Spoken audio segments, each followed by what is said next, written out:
దేశాన్ని విస్మయానికి గురి చేసిన ధర్మస్థల సామూహిక ఖననాల కేసు దర్యాప్తులో కీలక ముందడుగు పడింది.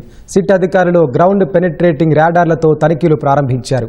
ఇప్పటికే 2 ప్రదేశాల్లో అస్థిపంజరాలను గుర్తించడంతో పారిశుద్ధ్య కార్మికుడి ఆరోపణలకు బలం చేకూరినట్లయింది. ఒకవేళ భూ ఉపరితలానికి లోతున అస్థిపంజరాలుంటే జీపీఆర్తో తవ్వకాల అవసరం లేకుండానే సులభంగా తెలుసుకునే వీలవుతుంది.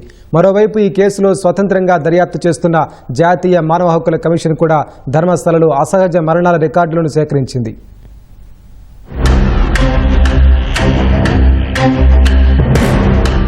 ధర్మస్థల సామూహిక ఖననం కేసులో దర్యాప్తు చేస్తున్న సిట్ అస్థిపంజరాల గుర్తింపు కోసం గ్రౌండ్ పెనిట్రేటింగ్ రాడార్ జీపీఆర్ యంత్రాలను రంగంలోకి దించింది. తవ్వకాలు జరపకుండానే భూగర్భంలో ఏముందో హై రెజల్యూషన్ ఫోటోలను వీటితో తీసేందుకు వీలవుతుంది. అధిక ఫ్రీక్వెన్సీ విద్యుదయస్కాంత తరంగాలు లేదా రాడార్ పల్స్లను జీపీఆర్లు భూమిలోకి ప్రసారం చేసి వివిధ రకాల పదార్థాలను స్కాన్ చేస్తాయి. ఒకవేళ అక్కడ ఎముకలు అస్థిపంజరాలుంటే అవి దెబ్బతినకుండానే తెలుసుకునే వీలుంది. ప్రస్తుతం జీపీఆర్ నిపుణులు సిట్ కలిసి 13వ ప్రదేశమైన నేత్రావతి స్నానఘాట్ దగ్గర తనిఖీలు చేపట్టాయి. దర్యాప్తులో జీపీఆర్ సర్వే కీలకమైన అడుగని, దీని ద్వారా లభించే ఆధారాలను బట్టి తదుపరి చర్యలు తీసుకుంటామని సిట్ తెలిపింది. ఈ కేసులో జాతీయ మానవ హక్కుల కమిషన్ కూడా స్వతంత్రంగా దర్యాప్తు చేస్తోంది.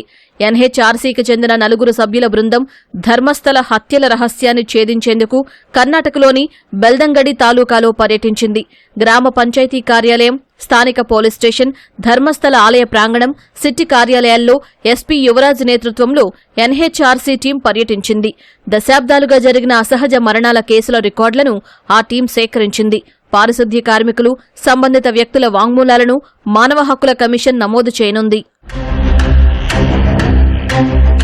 ధర్మస్థలలో అనేక మంది యువతులు, చిన్నారులను దారుణంగా హత్య చేసి ఖననం చేశారని 1995 నుంచి 2014 మధ్య అక్కడ పారిశుద్ధ్య కార్మికుడిగా పనిచేసిన ఓ వ్యక్తి పోలీసులకు ఫిర్యాదు చేశారు.